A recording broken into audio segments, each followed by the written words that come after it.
Welcome back, seekers of the truth, to this live edition of Power and Glory, the podcast. It's been a while, but Mario Mancini will be back today. I'm not sure if Paul Roma will be joining us, but Mario will be on the line with us shortly here. I am the Master Amir, along with my tag team partner from the Master Fix, the Fixer, Martin Stone. How you doing, my man? I am absolutely tremendous. We have a lot to cover today, so this is going to be good.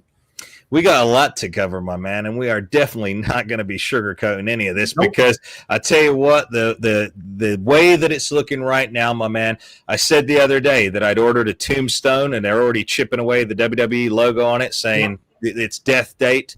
And we don't champion that. We're not hoping for the WWE to die, but at the end of the day, it's looking like they're going to die, my man. I mean, there's the amount of dirt on that company now, internal bickering that's going on. The news came out, Martin. Now it appears that Nick Khan, the ultimate car salesman, the carpetbagger, the former agent from Hollywood, now WWE president, was falsifying, hiding documents during the investigation about Vince McMahon and also Stephanie, which I can understand, that is her dad, and Hunter himself, Triple H. Now, Martin, what happens if Hunter, Stephanie, and Nick Khan get ousted from the WWE? What happens? Well, I mean, I would have said, maybe Road Dogg will take the helm, but he's been fired too. That's the latest news as well. Yeah. Sheesh, I guess he's not going to be singing with his baby tonight. No, definitely not. I mean, just more stuff keeps coming out. And whatever is being looked for now is going to be found. Yeah. That's like now we're getting down to it now. This clearly isn't going away. So whoever is digging, they are finding more and more stuff. So we got Mario Mancini just logged on right here. Here he is, the man himself, the celebrity himself. This man has been traveling around the world, ladies and gentlemen. This man is about to become a TV star. He's a screenwriter. He's about to win an Oscar. Ladies and gentlemen, Mario Mancini. Well, listen, I'm going to start giving you my Gmail address because obviously AOL keeps letting me down here.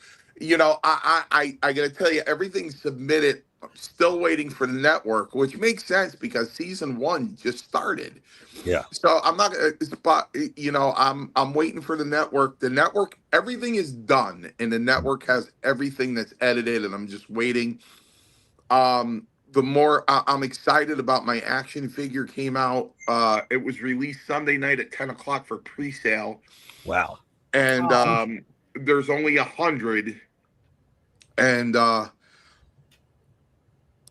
they have 26 left.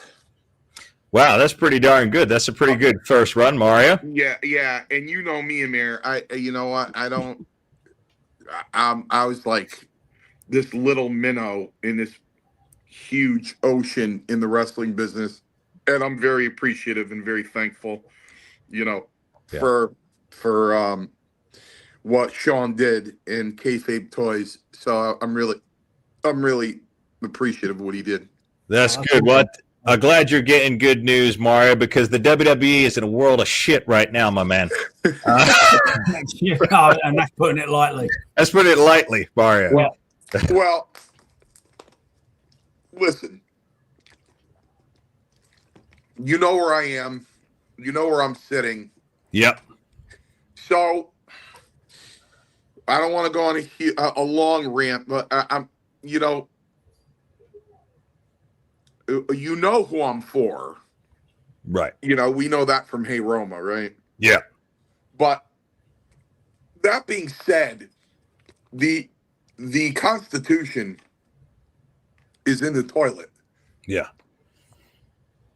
You start there, then you go to 3 million pages of the Epstein files that are basically worthless because every name is redacted in the files, right? Yeah. And then you got people throwing away evidence. That's obstruction of justice. Right. So it's like we're living in an age where the rules aren't followed anymore. So you're still a little young, Amir, but if you go way back to the 70s and 80s, yeah, there was drugs, there were a lot of things. There's always drugs. But Yeah. for the most part, the legal system, the federal branch, the legislative branch, everything was still followed. Yeah. The rules were followed. We're living in a day and age where there are no rules. You know, it's really funny. You have to excuse me here. I've been having heartburn problems. Okay. It's really funny. I thought you were chewing tobacco right there, Mario. Well, no, yeah, no. I switched to that. So if you do, I'll put one in. that Zyn stuff. So because I was doing a skull and yeah, because you don't have to spit it, right? Right. It's giving me heartburn, and you know what? I dread that day. I was so nervous. Because I was only 18 years old.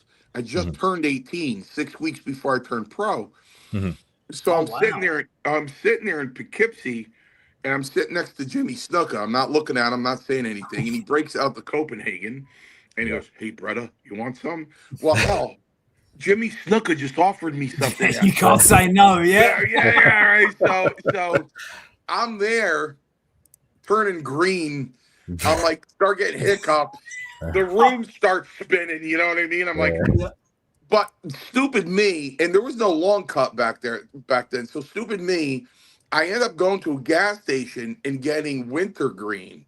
Still a little granules, but it was wintergreen. I started chewing that, and I did quit for a while, but then I did quit for a while, but then life got stressful. When the marriage started breaking down, I went to a gas station and got another 10. Mm-hmm. Yeah. That was in 1999. So I did chew the gum for a while, but that got too expensive. So I went back to the chew. But I've been having a heartburn problem. So thanks, Jimmy. You gave me peer pressure, and I succumbed to the peer pressure. It's bad enough. Well, it's bad enough that I can count every light. How many lights are on every ceiling in a lot of arenas around the country? Yeah, because that's what I ended up looking at most nights. So you know, so did I. That's exactly what I did. You know, so you know, there are no rules. What I started to say is funny. It was the wild, wild west. Back then, when I broke in '84, there were no rules, man. I mean, women were left on the side of the road, rolled up in a carpet. Damn. You know, or rolling out of the carpet naked, going, "How the hell did I get here?" Because they dropped the H-bombs in their drink. You know, they didn't know where they were the next day. So it was crazy times, and I thought the other day before this news came out, wrestling is now more regimented than, the government, the United States, you know what I mean? It's a wild, wild west for the government now. It's like there's no rules. There's absolutely no, obviously, a month from today, I'll be at this job for 31 years. Okay. And I've seen a lot. I've heard a lot, and I've read a lot. I've seen a lot in depositions. But for Bill Clinton to be reading that the transcripts or whatever he has in front of him, and he's over there, he's laughing. I know. If you look, his lawyer reached over and snatched it right away from him because he was laughing too much. Yeah. You know, there's just it's everything has just gone bonkers. Yeah. Well, it's gone bonkers in the WWE. So, Martin, I'm going to give you the floor to bring us up, to premise us with exactly what's going on. If you've just tuned in, right here with Mario Mancini, my co-star from Power and Glory, of course, the fixer Martin Stone from Master Fix. But we're talking about the downfall of WWE because it's inevitable at this point. So, Martin, bring Mario up to speed, bring the fans up to speed with exactly what's happening. So, something came out this morning to do with the original case. Mm-hmm. Let me just pull it up. So WWE's Paul Levesque and Nick Khan have been accused of destroying evidence in the shareholder lawsuit. So obviously that's going to pertain to when the shareholders found money missing and they were trying to trace it all and find out what it was, and it ended up being the hush money that Vince had supplied. So on December 19th, a judge ordered that documents pertaining to the 2022 investigation of Vince McMahon's conduct be turned over to the plaintiffs.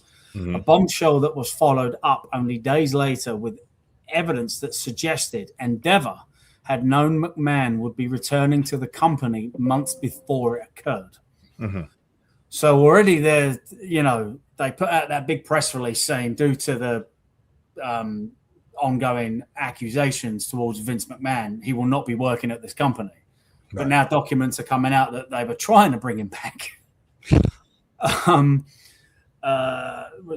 Brandon Thurston of WrestleNomics and Post Wrestling reports that a new motion from plaintiffs has them asking that the defendants, including McMahon, Nick Khan, and Paul Levesque, be reprimanded for alleged destruction of relevant evidence. The plaintiffs claim that McMahon, Khan, Levesque, and non-defendants, Stephanie McMahon and Brad Blum, failed to preserve communications such as messages on the messaging app Signal and handwritten notes from McMahon, despite orders to preserve them being sent to WWE Legal. So they're just, deleting messages and screwing up handwritten stuff and just, trying to cover whatever, So Martin, let's ask Mario again, the legal himself. Yeah. So Mario, what kind of repercussions do you have if it's proven factual that you messed with this? Well, I'm kind of confused by the word reprimand because a lot more can be done beside that. I mean,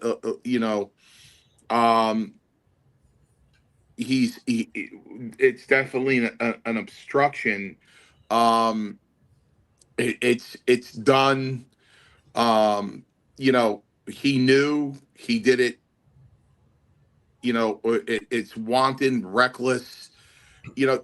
Basically a reckless disregard for the law. You know what I mean? So to say reprimand. That's what I thought, Mario. Reprimand sounds like a child. Oh, you're going to go and stand in the corner. And again, to bring that point up, the way I could be completely wrong, and the way I read that is that they were asking for it, and they're like, yeah, we'll get them to you, and they kept putting it off, and then eventually it's just disappeared.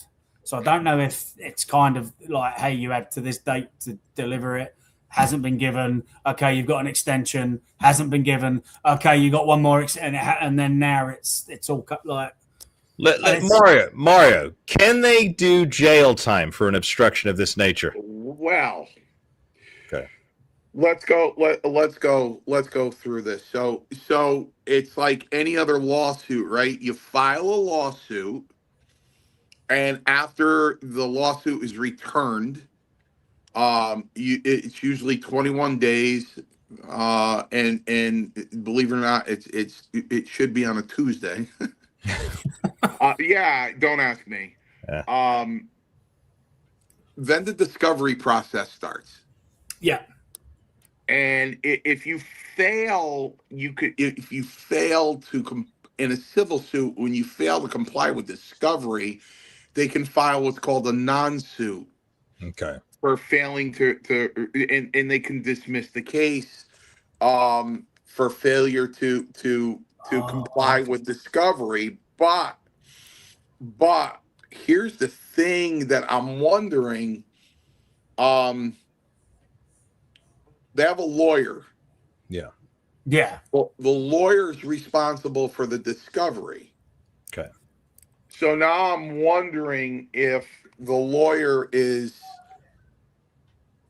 could file sanctions against the lawyer, which his lawyer is going to turn around and go, listen, I'm not paying these sanctions, you are.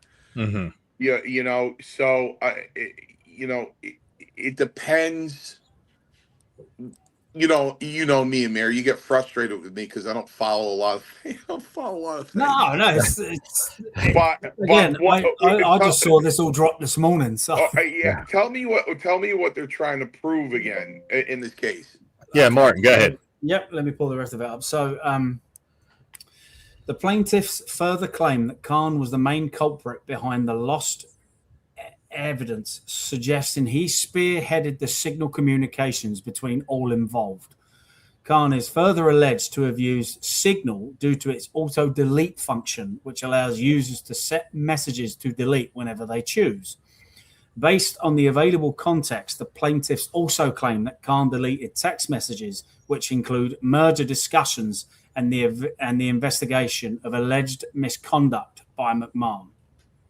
So trying to cover up, basically, they try to hide McMahon's misconduct with Janelle Grant. They were trying to hide that information. They were trying to bury it. It was a concerted effort between the car salesman, Nick Khan, Paul Levesque, my Uncle Paul, Stephanie, and then this other guy, this Bloom guy. All right, so who does that hurt? Who does it hurt? Who does it hurt, Mario? The victim. Janelle. The victim. Janelle. It can only. It can. Which would be the plaintiff, right? That's right. the only person it hurts. Correct. Yeah, correct. Correct. Okay. It's hurting Janelle Grant. So, when it comes to that, let's say her case is worth $3 million. Due to the wanton and reckless behavior, Janelle Grant's lawyer can turn around to the judge and say, "Listen, we have evidence that was destroyed, and it was done intentionally and recklessly. And when you use that word reckless in a civil suit, that brings in treble damages. Mm-hmm. So if you're getting awarded $3 million, they're going to give you $9 million. Wow. Right. So it's just like Vince McMahon's car accident, right? He was being followed by an unmarked state police car that had him clocked over 100 miles an hour. Well, by the way, Mario, just before you begin, I don't know how the hell they didn't cart him off to jail. Yeah. They just said, "Oh, you'll be on your merry way in a few minutes." You got to appear in court in 20 days. Not only didn't they cart him off to jail, they said, "Nice meeting you, Mr. McMahon. I wish it was under different circumstances. Have a nice day." Yeah, yeah. You know, So the car accident, he was going over 100 miles an hour.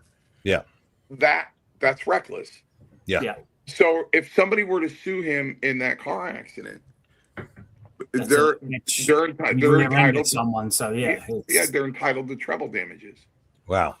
Okay, so I want to backtrack a little bit here because we're talking about Janelle Grant. I don't know if you saw it, but Janelle Grant was part of a press conference, which I believe dropped last week.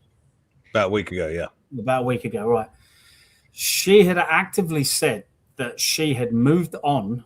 She'd got a new job. She'd got a pretty good job, and she was ready to put this part of her life, like put it in a box, tie it in a bow, and throw it away. Not the same box that idiot came out of Dickhausen. But anyway, I digress. Go ahead. Well, no, because, that's a whole different kettle of fish. Go ahead. But then Janelle Grant then was contacted and said there is going to be news in the Wall Street Journal about everything that happened between you and Vince. You have to be a part of this. Mm-hmm. So she wasn't the one that filed the initial thing. She was basically forced into it because she even stated she had to pay 6 figures of her own money to be a part of this lawsuit.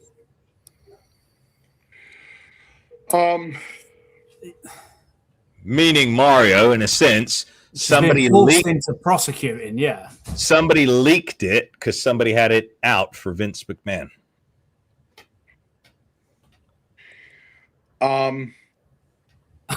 It's right.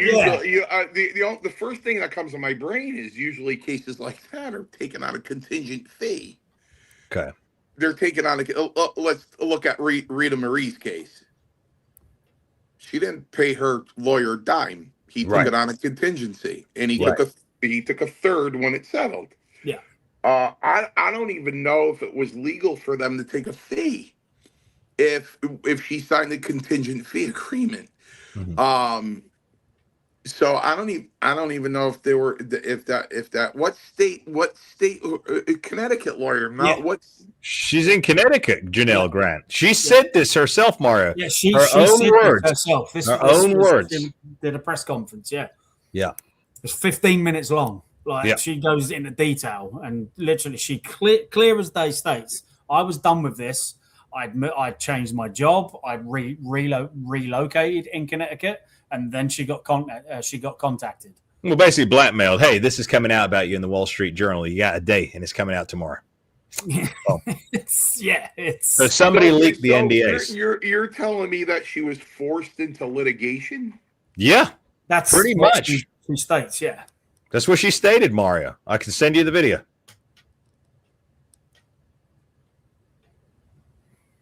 That's terrible. Yeah, exactly. Like she was done with it. Yeah, she was done with, like, she was just like, I just wanted to be done with it. Yeah. So like she resigned, got a new job, she'd moved, everything. Yep. So she packed it all up and she was done with it. So Mario, here's the train of events. In 2022, the Wall Street Journal publishes that story about Janelle Grant. In 2023, Vince gets outed from the WWE. At the beginning of 2024, Janelle Grant's lawyers file that civil suit. So 2 years after it comes out, she didn't start this. She didn't start it. Didn't start it. I say somebody's out to get Vince out of that company, and they're doing a damn good job at it. Somebody leaked those NDAs to the Wall Street Journal, Mario, and it wasn't Janelle Grant. Because my wild theory was that it would have been someone on the board because they were trying to get power. That was my wild theory. But now with this new light, they're all involved trying to bring him back. So there goes my theory. No, but it's still Mario. Go ahead. You can't force someone into litigation. Well, what if she said she had to, maybe she spent her money to try and protect her name or something like that, or, get protection of some sort because she knows. No, I'm going to tell you what happened was, and I hate to say this, I do. To me, she was in a corner. She was stuck in the corner, and we all get stuck in that corner in different ways. Meaning, you're at a miserable job and you hate your life, but it pays you so much money you can't quit. I think she got stuck in that. But the problem she has is, and I hate to say it, is she's not going to be innocent in this thing. Mm-hmm. You know what I mean? She played the NDAs. Yeah, she played the game. Yeah. And I'm sure I'm sure she has flirtatious stuff in there herself, whether she meant it or not, because condos were coming, cars were coming, money was coming. As what I said, I'm sure in the stuff that she released that happened, and obviously all the text messages and all the phone records that came out, I'm sure when she signed the NDA, it probably none of that was stated what was going to happen. All it's going to state is she, again, potentially looked at it and just went, sleep with my boss and get a pay raise and a higher. Okay. It's not, obviously it's not going to be like in detail as to what she's going to have to do, so it's right. There were also reports, Mario, that she actually loved Vince McMahon. She wanted to be with him. So there's a lot more coming out to this story now. Yeah. But you know what? When it comes to a jury, you have an employer taking advantage of an employee. That's what it's going to come down to. Exactly. Yeah. You know what I mean? That's what it's going to come down to. And Vince is going to take the hit for passing her around, and he's going to take the hit for anybody in that company that had anything to do with having any relations with her that was employed by that company under under the doctrine of what's called respondeat superiors. Respondeat superior means your employer is responsible for the actions of their employees. Yeah. Right. So I'm sure the lawyer's going to throw that in too. But you know, I don't think it's a slam dunk. You just go in there and make Vince a big monster, and they're just going to award her, a $500 million. You know what I mean? So, but the point of them, deep sixing evidence.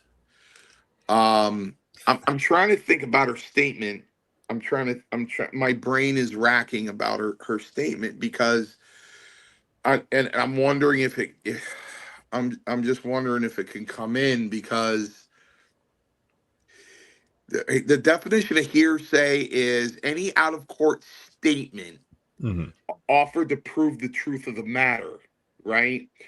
So if you make a statement under oath, it comes in. If you make a statement in a deposition, if you make a statement in a previous trial, you were under oath, so that comes in. You know what I mean? So it's like not even a police report comes into evidence in a civil case because it's called totem pole hearsay because the driver made a statement of how the accident happened to the police officer. At that point, then the police officer transcribed it on paper. Right. So you have different levels of hearsay. But it's a direct statement from a party opponent. Mm-hmm. I would just have to research it was published in a newspaper that it could actually come into evidence. But you can't. At this job, listen, I'll give you an example. And it's happened so many times over the years. Let's say you and me, Amir, right? We're in your car. Mm-hmm. We get rear-ended. Which one? With the Bentley or the Benz? We're in your Benz. Okay. So we get rear-ended, gets totaled. Okay. We get the police report. You say, Mario, take care of this. You know how to take care of this. I go, yeah, I call it in. And they go, well, unfortunately, their policy lapsed a month ago. They have no insurance. Okay. Okay. So now I call you up and I go, Amir, they have no insurance. You go, what do we do now? I go, well, we got to go under your policy under uninsured motorist. Okay. And you go, that means, Mario, there's a potential for you to sue me. Mm-hmm. And I go, yeah. And you go, well, you really going to do that? Mm-hmm. I mean, it's going to ruin our friendship. And I go, no, let's just let it go. I've had plenty of people call me going, look, there was no insurance on the other side. I'm driving with my best friend. I'm not suing him. Yeah. Yeah. You know what I mean? Could we file a lawsuit anyway? No. So you can't, if you don't want to be represented by a lawyer and if you don't want to go forward with a claim, you don't. And then to hear that she had to cough up her own money on something that should be a contingency. Yeah. Listen, you go in for a divorce, you get caught selling a kilo of cocaine, you have to sign a retainer agreement. You got to pay that lawyer up front. When he bills you by the hour, when that retainer's up, you got to give him more money. Yeah. You know what I mean? You get in a car accident, like these guys on TV will tell you, we don't get paid unless we win. Yeah. You know what I mean? That's a contingent fee agreement. They don't get paid their third unless they win the case. This is a civil case against Vince McMahon that would award her money. Yeah. They're not representing her for any wrongdoing she did. So yeah, let me get this straight. And before we go any further, Mario and Martin, if you're new to the channel, if you haven't done so already, make sure you powerplex that subscribe button right now. Make sure you hype it. Make sure you share it. Make sure you like it. Help us get into the algorithm. Also, load up your super chats. We're here for you today. This is a live stream. So if you've got a question, if you want to ask a question, you got to hit a super chat. Or you can join and become a channel member for just the price of a cup of coffee. You guys spend more than that at Starbucks every week. For $4.99 a month, you can support this channel. You get a free question answered on every single live stream. We'll bring you up in the chats, so make sure you do that right now. Coming back to so Mario, what you're saying here is that literally through all of these atrocious things that have happened with Vince McMahon, Janelle Grant, now my Uncle Paul, who did text me, by the way, gentlemen. He says he's going to leave the country. But anyway, that's by the by. But none of these people can get jail time because it's all civil. It's only money. Well, listen.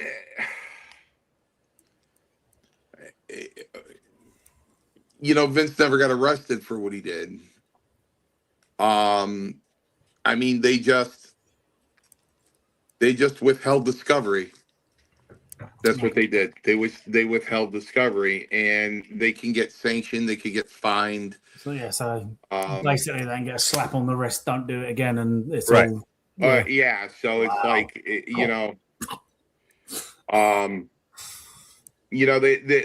the other side. There's a lot of things they could file. There's additional things they can file.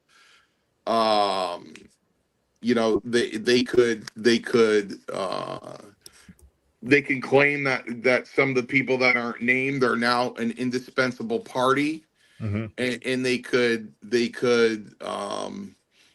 name them in the lawsuit. They can bring them.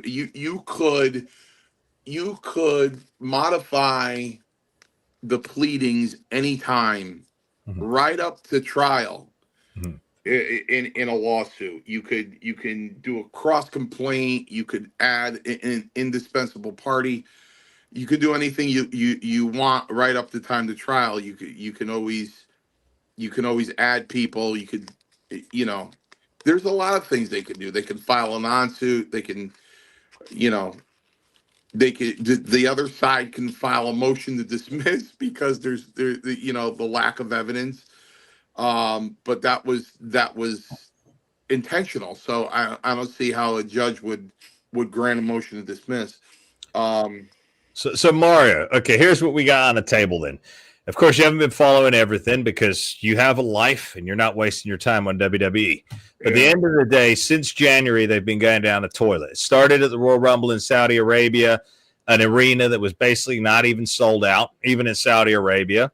You got the extortionate ticket prices, $50,000 for front row tickets at WrestleMania, not even sold out. We know what they did last year, Mario, because you and I were there. We thought we were heading to New Orleans this year. They pulled the plug for money to go back to Vegas. Fans were pissed off with that. They have not sold out WrestleMania in Vegas at this point. They have changed their card style. You know they're only doing 4 matches per pay-per-view, Mario. They just did a pay-per-view, Elimination Chamber, 4 matches in 3.5 hours. 4 matches. Because I tell my students and like I tell the general public that want to talk to me about it, the wrestling comes last. Yeah. It's the marketing, it's the advertising. You're talking to the wrong guy.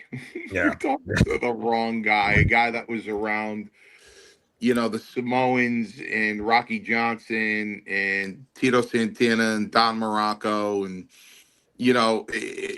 of course, when I was in, it was all about the wrestling. As I always said many times on this podcast and many other, I was very excited going to wrestling school when I was 17 years old in 1983 because I wanted to break into the wrestling business. Yeah. I wanted to break it. I wanted to wrestle. Okay. So if somebody said to me at 17, listen, the wrestling is really not, and you're really breaking into the entertainment business, I would have said, well, I'm not interested in that. And I think I would have pushed more for my baseball career. I was going to be interested in that. You know what I mean? So, that's why you only see 4 matches because they don't give a damn. They don't give a shit. They don't care about the wrestling.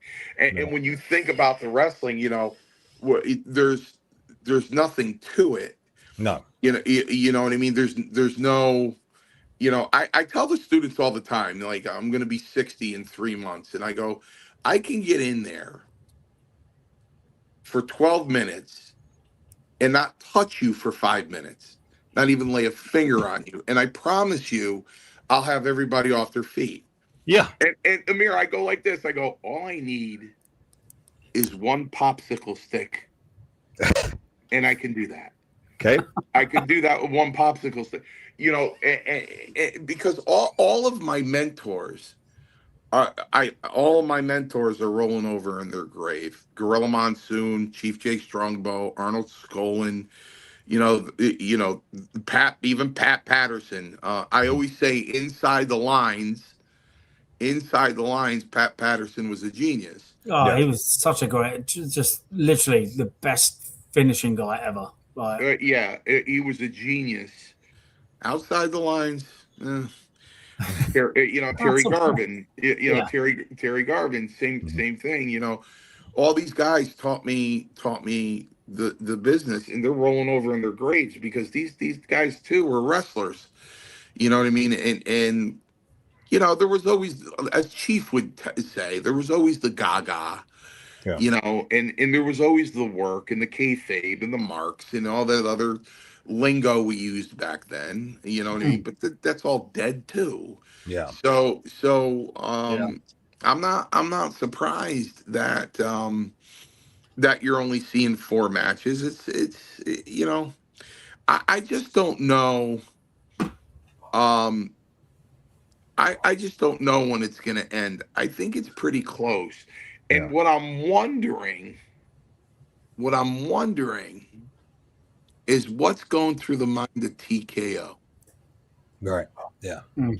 Yeah. Are they saying, "Damn, why did we do this?" Jesus, because as I always explain, because I broke in 8 months before WrestleMania 1, so I watched all this. I've watched all this unfold.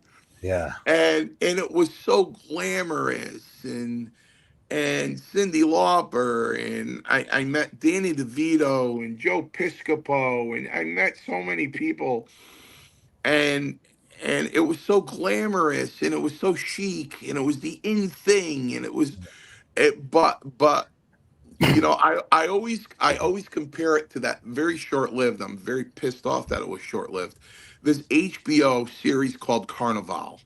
I was a huge fan of that show. Yeah, that was fantastic. Yep. It was fantastic, and it reminded me of the wrestling business because you have this big glamorous carnival out there, and everybody's having a good time, and they're bringing their kids, and everybody's eating cotton candy, but behind the scenes is just all smut and crazy, and Yeah. that was the wrestling business. We had this big thing going on, but behind the closed doors of the dressing room was the wild west. Nobody cared, man. It was like still 1979 as far as some of those guys were concerned. So it was but my question is, when's it enough? When's it enough? When did it start? I was there for that meeting when Sheik and Hacksaw got caught in the same car, and there was a meeting at that TV, and Vince came in, and he whipped his blazer off and threw it on the floor. God damn it! And I'm like, whoa. I mean, it started with that, and then to the Ring Boys, and then Rita had her thing, and then there was the steroid thing that he went through, and the Rita Marie thing he went through, and when is anybody gonna say, listen, it's just never gonna be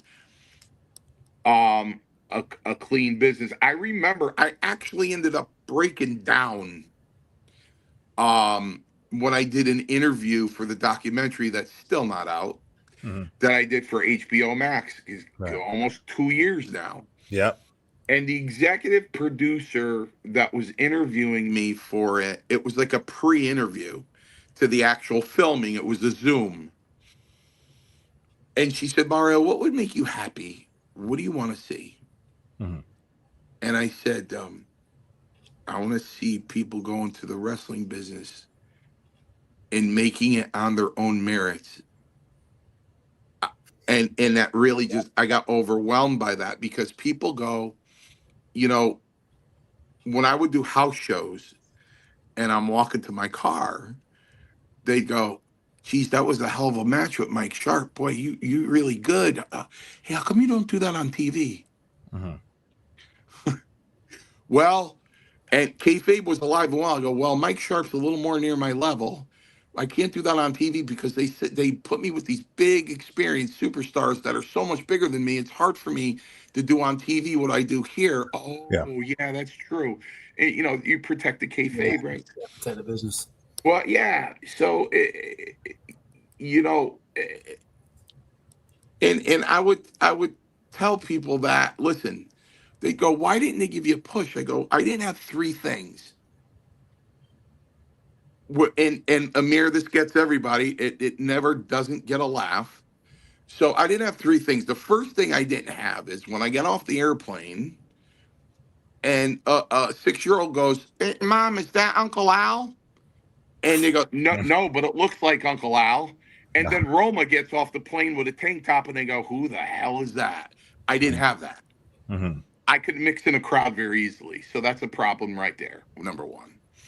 Number two, I didn't have a bloodline. My father worked in a ball bearing factory for 43 years. He wasn't in the wrestling business. So I didn't have an automatic open door. Number three, I wasn't gay. Right. So that, which was rampant back when I was in. And you know, some guys quit over it, you know, because the harassment was too much. Yeah. So, you know, some guys got disgusted about it and quit because it was too much for them to handle. Yeah. So, you know, you would think after all of that, and you get a legit company, TKO, to come in. Yeah. Well, you say legit. They are Hollywood. We know Hollywood is full of scumbags, Mario. Well, let's be honest. Come on. Amir, listen. You could see that, and TKO could have cleaned up their act and said, listen, we didn't get caught yet, so we all have to stop, because they did, and look what they're going through. Or they're a legit company with integrity that didn't go for that BS, but they merged with a company. Tarnished. They merged with the devil there. So, you know, the boys are going to be the boys, right down to, I always tell this story.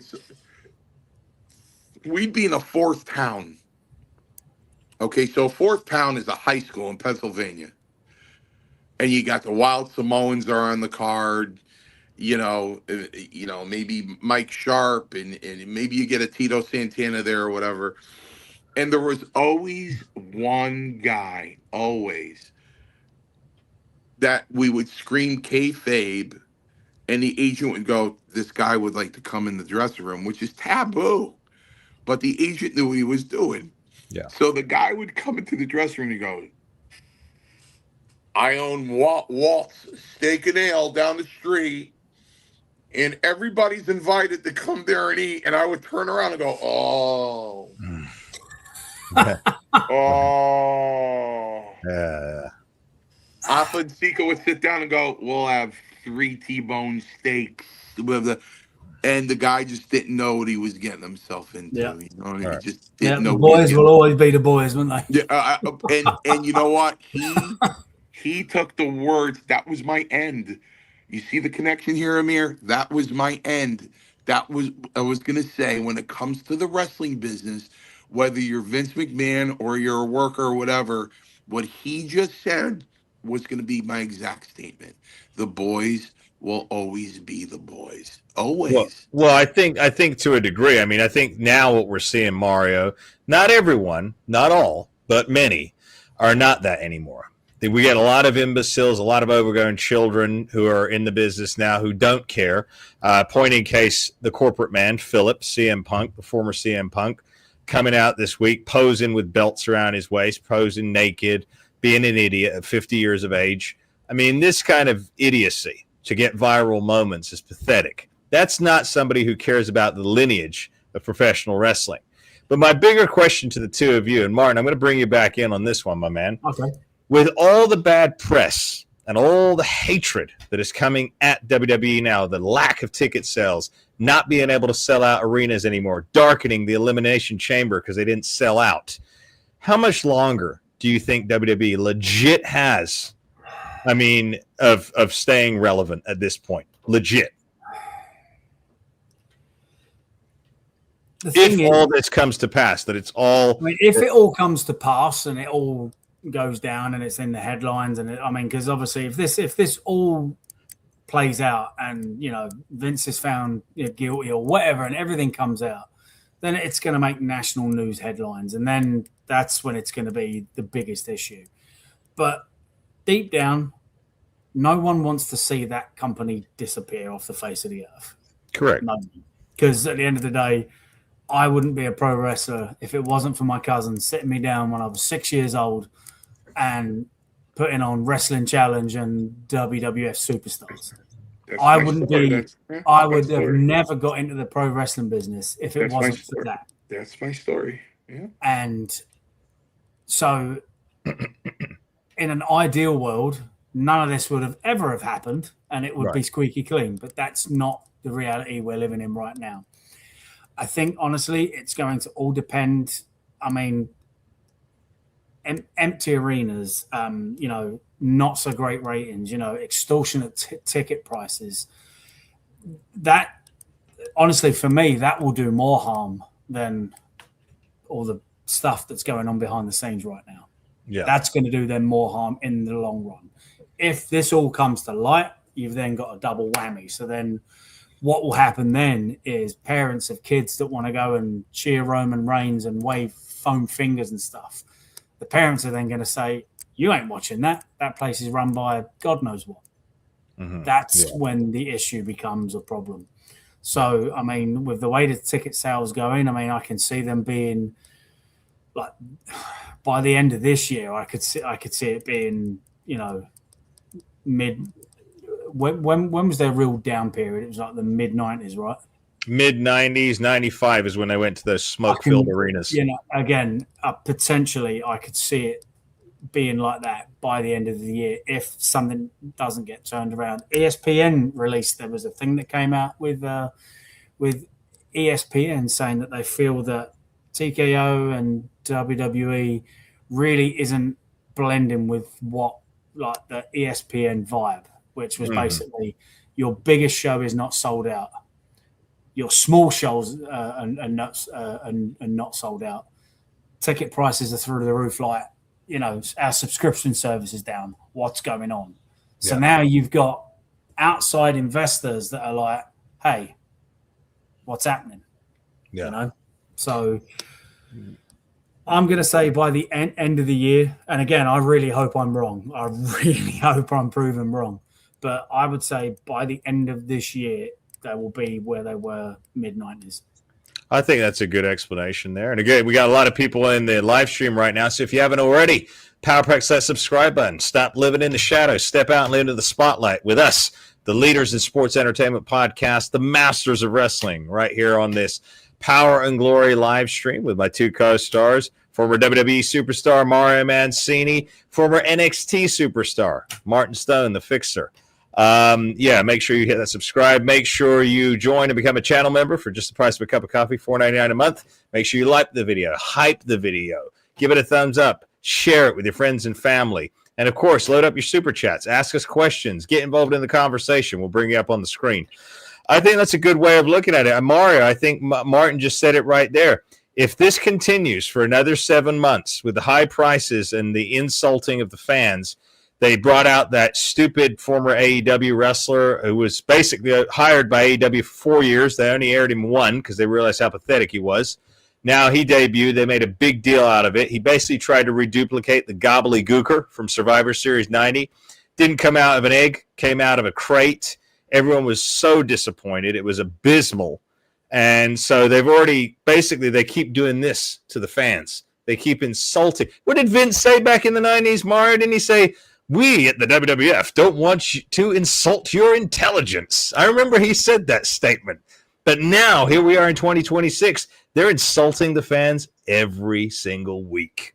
Well, I do have to agree with Martin. I mean, that is my same story. I mean, when I was in 1973, when I was 7, my brother showed me Bruno Sammartino, and that was it. That was it for me.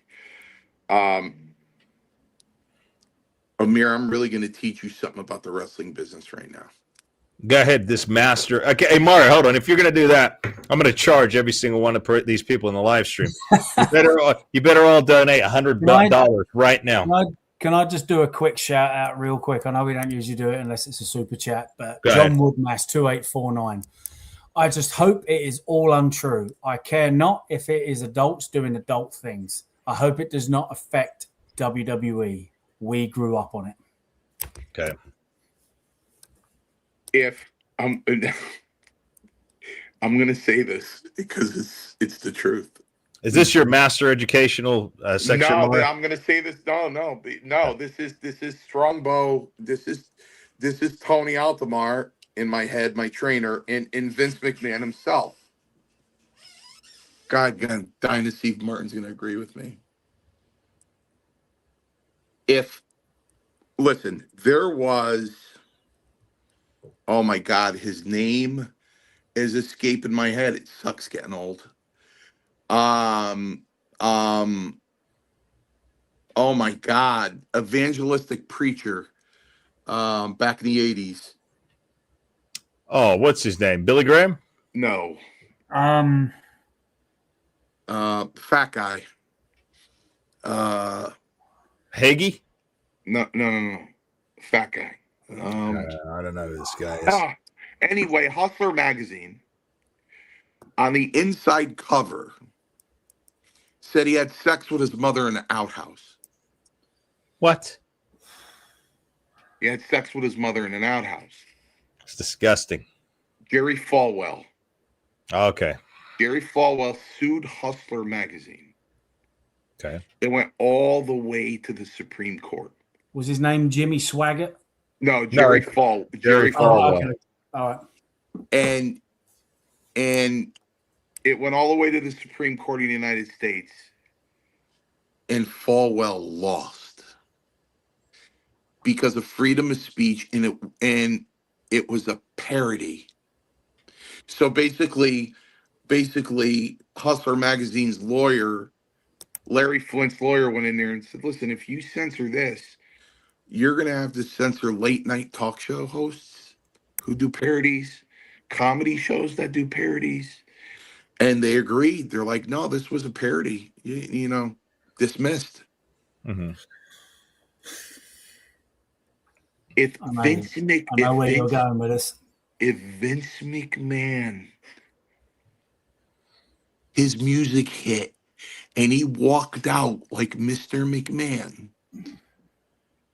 about all of these allegations, and he looked with his sick attitude and went, "I don't care because I'm Mr. McMahon and I'm a billionaire and I get to do whatever I want whenever I want," the place would pop. Yep. Pop. Pop. Pop. We got a troll in the chat right here. Some guy right here. This guy's getting on my nerves right here. You see that, Martin, right there? Keeps talking about how popular WWE is. You see that, Mario? Can you see the comments right there at the side of your screen? No, I can't see the comments. No. Every so often, I see somebody who's completely ridiculous in their comments here. First of all, they believe everything they read online. You know, obviously, by what they're looking at here, they can't use their own two eyes to see what the product is and what it isn't. So anyway, I'm not going to name names because I don't want to name this degenerate. But if you know other viewers, other loyal viewers, you know who I'm talking about. You need to get this guy out. You need to jump on this. So they would pop, and if he did a storyline, yeah, but he starts the arenas would start selling out again. Yeah, you know, when I did Cheap Heat with Maurice from Ireland, and that first time Vince McMahon resigned, I did the podcast, and he goes, "Well, Mario's gone," and I started laughing. I must have laughed for about 30 seconds straight. That's a long time to laugh. And he's like, "Why are you laughing?" I go, "What are you, delusional? Yeah. He's not gone. No. Yeah. He's not gone. He'll never be gone until he's dead. Yeah. That's when he'll be gone. Exactly. That's when he'll be gone." Part of my thing, I genuinely thought he was going to end up coming out the box because I said, I bet they try and do a storyline out of this. That's a good angle, though, right there. He should. It would have been, everyone. It would have been amazing. Like I would have popped for that. Like, what a way! Everything that had gone on in the media, and then you come out and do that. But doesn't it show something to the point, Mario, you were saying we live in a fallen state, we live in a fallen world. It's clearly obvious. I mean, the world is not what it was 20 years ago. It's actually become rather pathetic. But even if someone were to come out, like you said, the pop that he'd get, the adulation he would get, despite crashing into a vehicle, despite all these things he's done that are deplorable, he would just get a pass. He would instantly be the biggest star in professional wrestling. Bigger than at 80. He would be over like crazy because you know what? I wish I was there because you know what? I just got done telling Roma this last week. I go, Roma, you know the truth? Between 84 and like 88, Vince was great. Yes, he was. He was fantastic. Yeah. You know what I mean? And I'm appreciative. I never sold one ticket. You know what I mean? I'm a carpenter. I can't draw you a house, but I can build you one. Mm-hmm. You know what I mean? And I didn't sell one ticket. He didn't have to hang on to me for almost 8 years. He didn't have to do that. And look what these guys have to go through these days. I mean, Brad Baylor just took the NXT Tag Team Championship belt. He's out of Paradise Alley. You know, and they finally signed Holiday. Yeah. You know what I mean? And pray to God I pray to God, I told you, Mara, that they use him wisely. But are they at, and I'm not saying where they're at is a bad place. It would be great. But they're not up there. No. Here I am, this pudgy 18-year-old kid walking right into the WWF. Right, hey, kid, you're working with Valentine tonight. Okay. Right. Yeah, and I stayed there until, I don't know when it was, April. My last match was against Rick Rude in April of '91. Yeah. You know, Vince didn't have to hold on to me. I was not significant. He could have looked at Patterson and said, listen, don't book him. And I don't want him at TV. Get rid of him. You know what? He cared so much. And this is an embarrassing story to tell. I had separated my AC joint.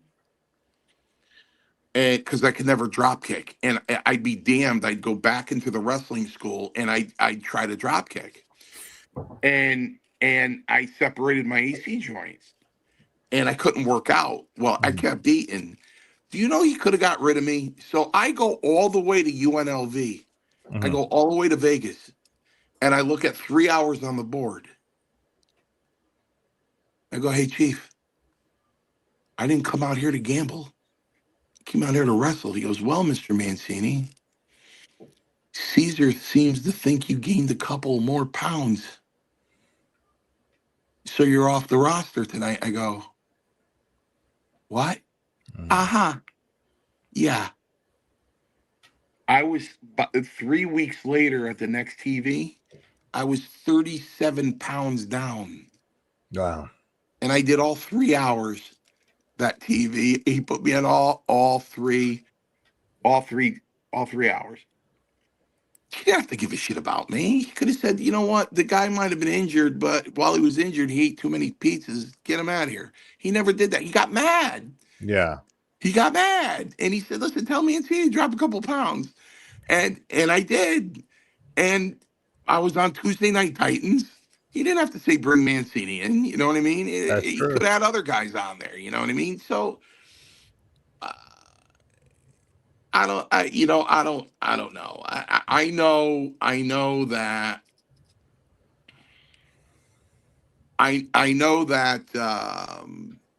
he was like the rest of us.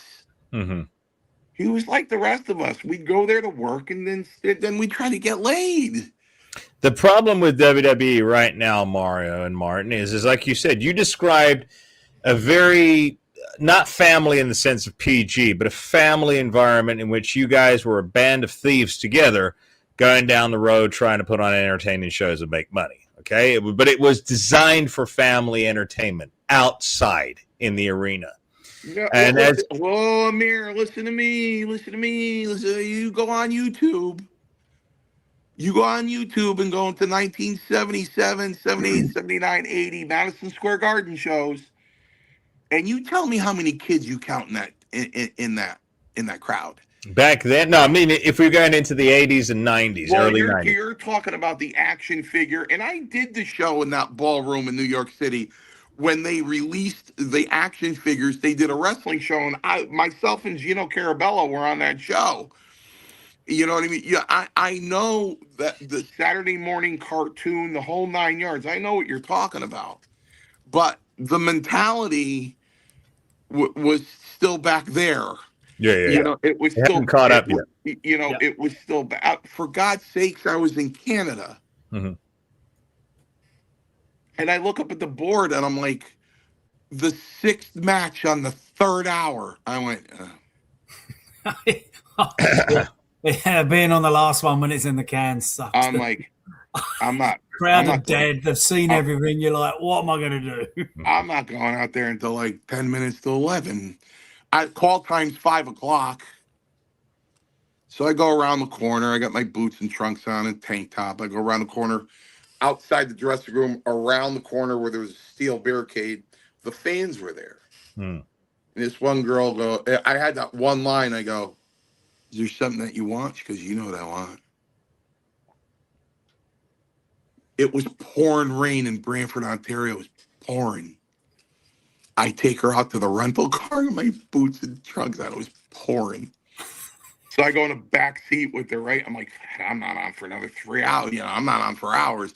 Show already started. I'm not on for almost 3 hours.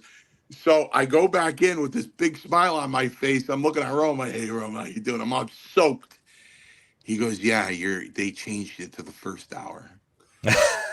And I'm like, yeah, good. That nice rib, Roma. That nice rib. Oh. So he goes, I'm not ribbing you. I go, yeah, good rib.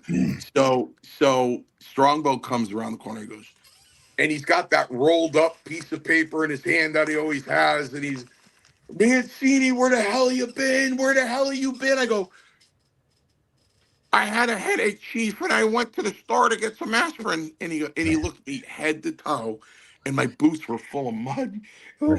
He goes, you're lying to me. You're giving me the gaga. You're giving me the gaga. You're lying to me. He goes, no, Chief. He goes, you better wipe all that shit off. You're out in 2 matches and blah, blah, blah. I'm like, oh, so you know what? Yeah, nobody's innocent in this thing. Right. That's the way the business was. Yeah. And you know what? You think I would have been set for the night, but when the show was over, we went out and I was looking for even more. So, you know, I'm not innocent in this stuff. You know what I mean? Everybody did the same thing. But because I'm the last of 6 kids in a very tight-knit Italian family, and my mother and father were married for 65 years, no means no. Yeah. And I never went beyond no. Yeah. I never went beyond no, ever. Yeah. I never took, no. Could I at least buy you a drink? Boom, there goes the H-bomb, and you get her anyway. Never. No was no. Yeah, you know what I mean? So no, I mean it was the crazy, like you said, the wild, wild west. I think that wasn't just wrestling though. That was everything. That was movies. I told you guys before. I told you before. Mario, there used to be a line item in movie budgets for cocaine and drugs. Yeah, for real. There was a line item in the budgets back in the 80s because everybody on the show used them. So they had fluffers there. Did they bring in fluffers? I don't know if they had any fluffers, man. But Martin! Flea Zuffers. I don't know about that one. Mario and Martin. But I do know that they had, money put aside for drugs. But I'm going to keep us. I'm going to keep us going because I've been reading the comments here, and people are saying the same thing. We've speculated, Mario. The WWE TKO are in debt to the tune of billions of dollars. It's official; they're in debt. TKO has multiple lawsuits against them. 3.5 billion. I'm reading 3.5 billion. That's a different story. That's a different story. Yeah. Then it's not worth continuing, is it, Amir? Is it worth continuing? Well, could that be why they're just trying to collect and finish up? Because every one of the wrestlers, the top wrestlers, are looking for alternate career paths now. Cody Rhodes has stated he will not be re-signing with the WWE. And I found out that his original dream was to be in Hollywood. So he's following down that path. He's about to kiss the wrestling fans goodbye.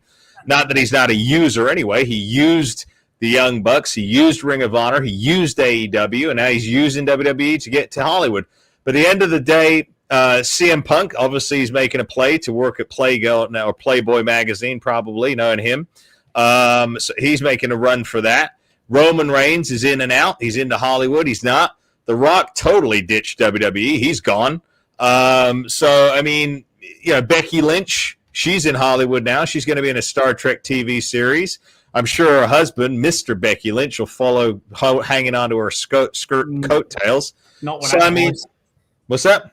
I said not with his voice. Not with his voice, but nonetheless, Mario, could it just be that they're making a final money grub with ticket sales, merchandise, before they just say, hey, we're done. We're finished. You know what? Martin has had, he's had some effect on me here when I think about it. I really don't want that to happen you know, as much as we were professional wrestlers, the one thing they go, they say, what do you miss about professional wrestling? I go, you know what I miss about professional wrestling? I miss being a fan. Yeah.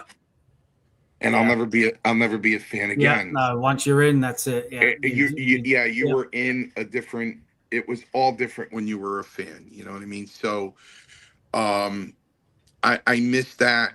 And I feel like, a big part of my life is gone if that goes down. And this sounds sick, but guys like Martin and I, whether we did it publicly or behind everybody's back, would try to get a hold of somebody and go, convince, save this thing.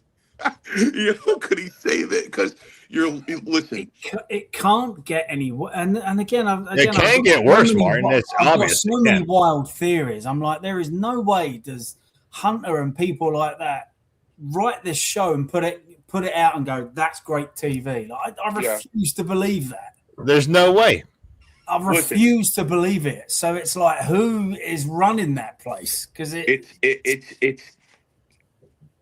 the business. No. You understand what we try to teach the guys at Paradise Alley Pro Wrestling, which I get frustrated sometimes. Is that the name of your school? Yeah, Paradise Alley. What an amazing name! I love that. That's amazing. Yeah, Roma came up with that. He took it from the Stallone. Yeah, from the Stallone movie. Yeah, that's amazing. We're gonna get a cease and desist letter, Roma. Somebody snitched on us to Stallone and on Twitter when it was Twitter, and Stallone replied, took a page out of my book. I wish you the best of luck. And I said, well, I guess we're not going to get a cease and desist letter. So what I try to tell them, because sometimes I really don't want to be there because they don't get it.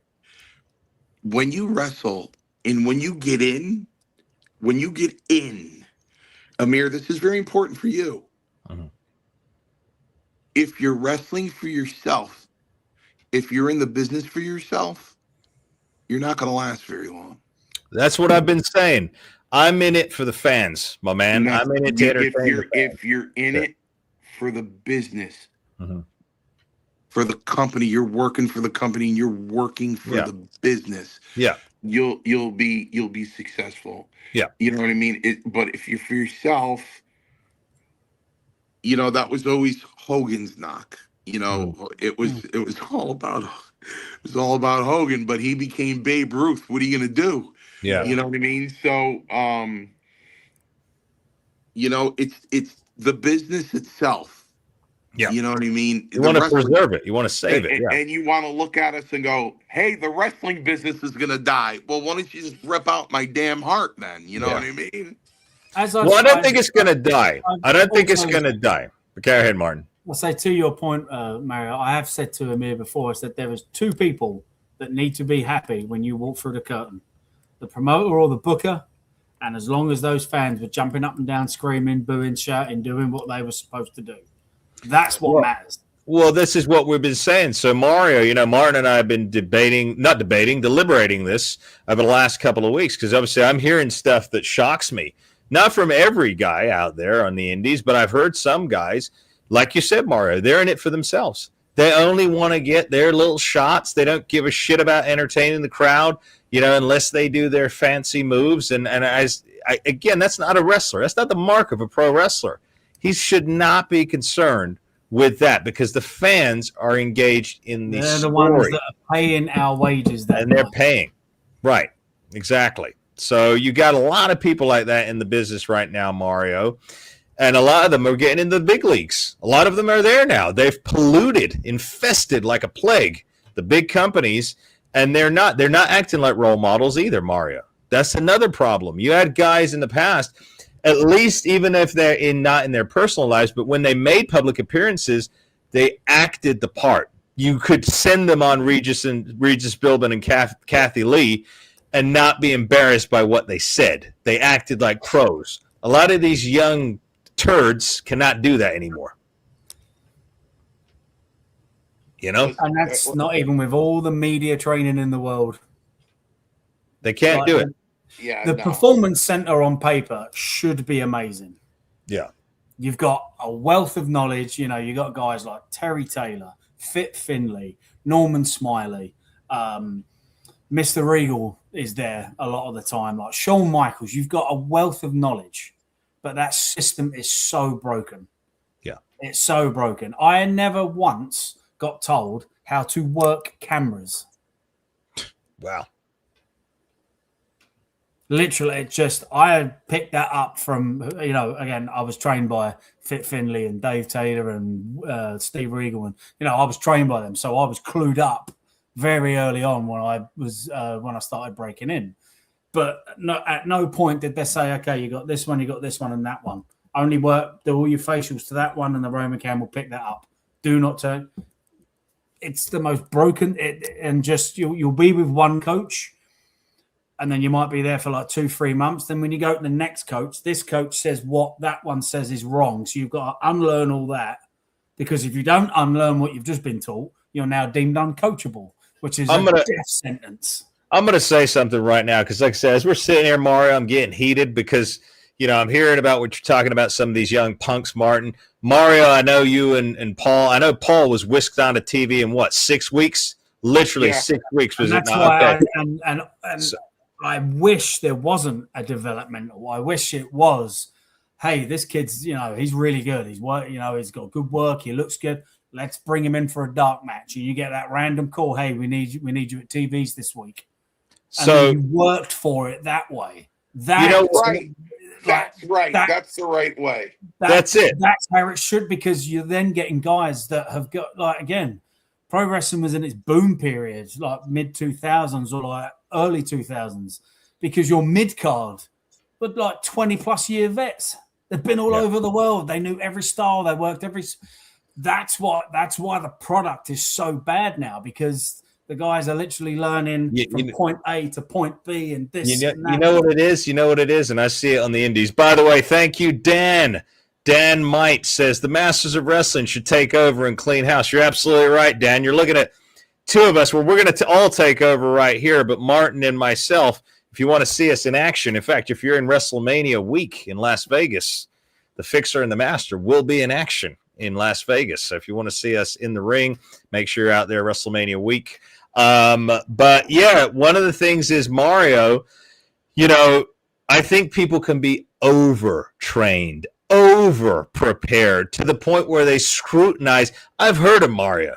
I have literally heard people saying they forget one thing, which I think is bullshit too. You should not script out a damn match. You should be able to call it on the fly. You should call it a couple of moves and you're finished, and that's it. Figure out the rest. Otherwise, you're not listening to the crowd. Number one. Number two, they get so emotional because they missed one move.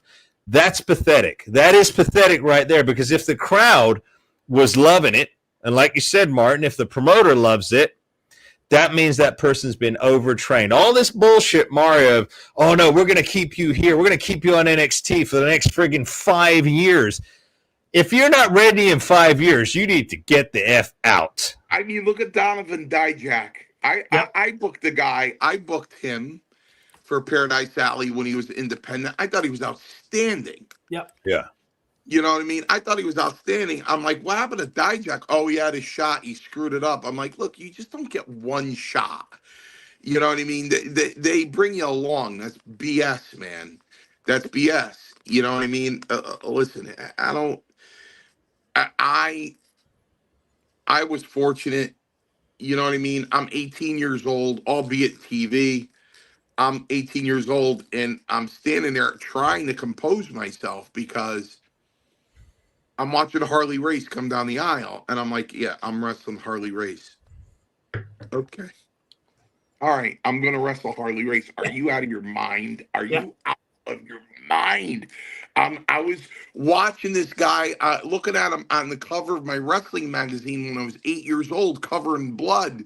You know what I mean? Mario, 10 years later, I'm wrestling the guy. It's crazy. Mario, you know what it is? I just figured out. It's brainwashing, my man. Brainwash. If you keep someone down long enough, oh no, we're not going to give you a match. No. You need another 3 friggin' years. 3 years. Because then when they finally get to that place, like you said, Mario, you in there with the likes of Harley Race. You know what you did? It was called tough love. Throw you in at the deep end. Learn, right? Because at the end of the day, what happens to a child, right, Mario? That's what it was. Right. But you learned, and look how talented your entire generation was. Listen, Danny Davis started putting up those rings when he was 14 years old. Yeah. And he would put that hood on, and he would be Mr. X, and and they showed him a few things, but he learned on the road. Yeah. When the arena was empty, and then they put him in matches, and you learn more and more and more and more and more and more. Listen, the first time I was ever exposed to this was in 2013. Okay. Tony Atlas and I just happened to be sitting in a dressing room in an independent show. And we're sitting there, and there's this tag team next to us, and they're going over a match. And I looked at Atlas, and I said, hey, T. Oh, I'd have loved to have been a fly on the wall for that. I said, T, what are they doing? He goes, they're going over the map, brother. I go, going over what? They're going over the match. I go, Pat pulled my pecker. No, he's going over the match. So I told him he should get T-shirts and stuff when he didn't listen to me. He should have. He would have made a fortune. Oh, yes. So we're listening, and I get up. I couldn't help myself. I got between them, and they just looked at me. I go, what you guys have for breakfast? Yeah. I go, why? I go, why don't you just throw that in too? Yeah. I had 2 eggs, bacon. I had a couple pieces of toast. Then I went to the shower. After I got out of the shower, I dried off. After I dried off, I brushed my teeth. I used mouthwash on both sides of my mouth. Then I combed my hair. I used some mousse. I go, throw all that shit in there too. Yeah. I go over a high spot in the finish. That's do it all in there. And they're like, what? And you know, there's no respect. You know what it is? Who was that? That's Mario Mancini, a dinosaur. That's what I am. Listen, I went to an listen to this, Martin. I go to scout. I said, Roma, I'm going to an all-female show in upstate Connecticut to scout some talent because we have no females. Tag team match. The girl that was getting the heat on her, made her own comeback and left her partner outside the ring. Oh, on the ring. And I went,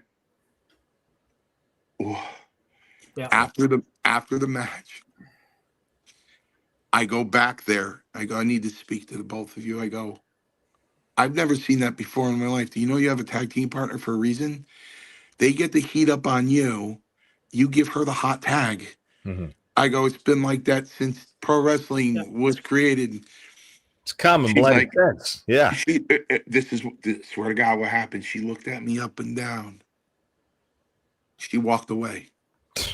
The heck? She walked away, right? So the other girl was listening to me and I look out of the side of my eye, and she's complaining about me down away a little bit and talking to somebody.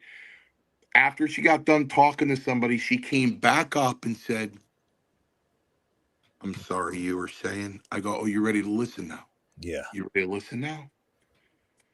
I go, listen, you're wrestling to the crowd. You're wrestling for the match. You have a partner.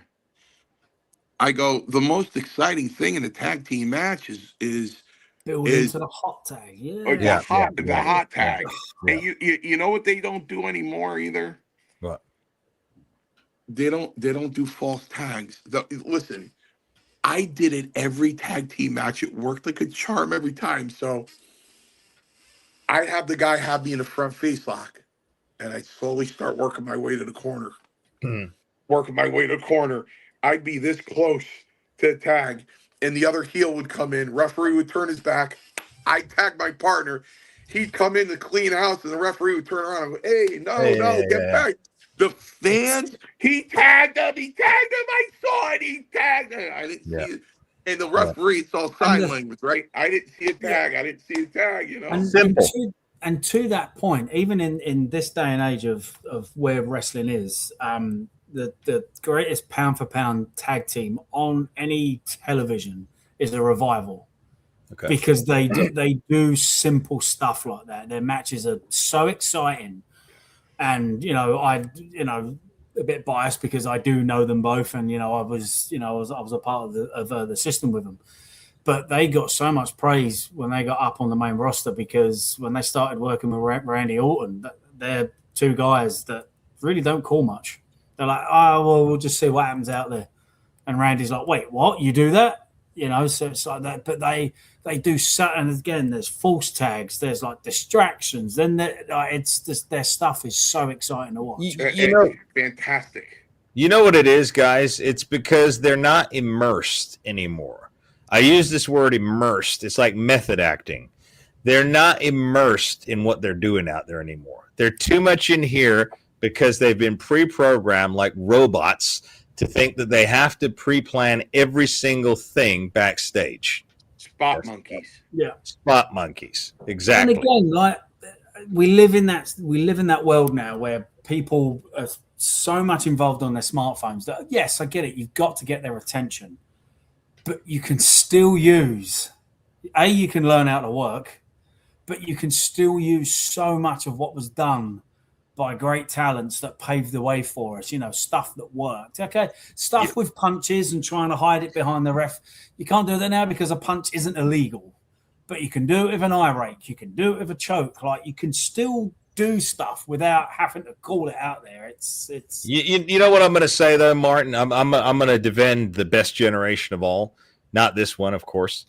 If social media had existed in the 90s, I'm telling you now, every wrestler, but they kept kayfabe, wrestling would still be 10 times, if not 20 times more popular than it is right now, because people would have a reason to latch on. Mario, they have nothing to latch onto. There's no anymore. Characters. There's no stars. Stars that are left in wrestling are the guys that, Randy Orton, Roman, they've been around for years. Yeah. Well, let me ask you this, because I don't watch it. Yeah. You're not missing anything, Mario. It frustrates me.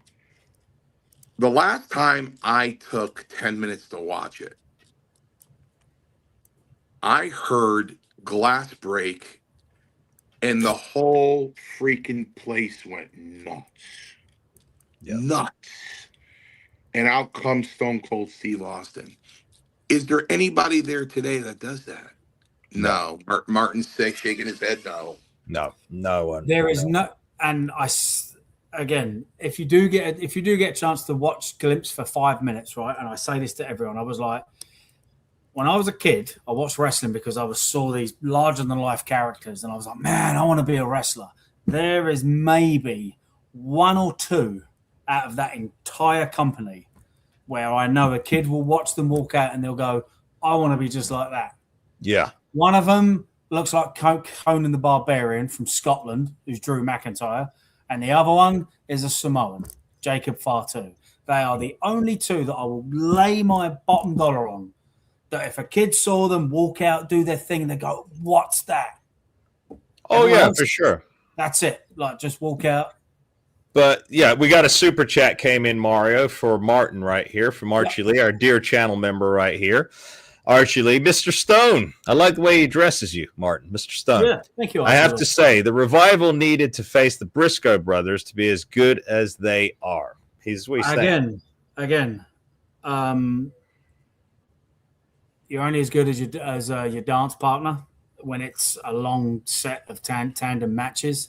Revival did need that because some of the storylines they were put in and the quality of the tag teams that they had worked up to that point were nowhere as good as the Briscoes.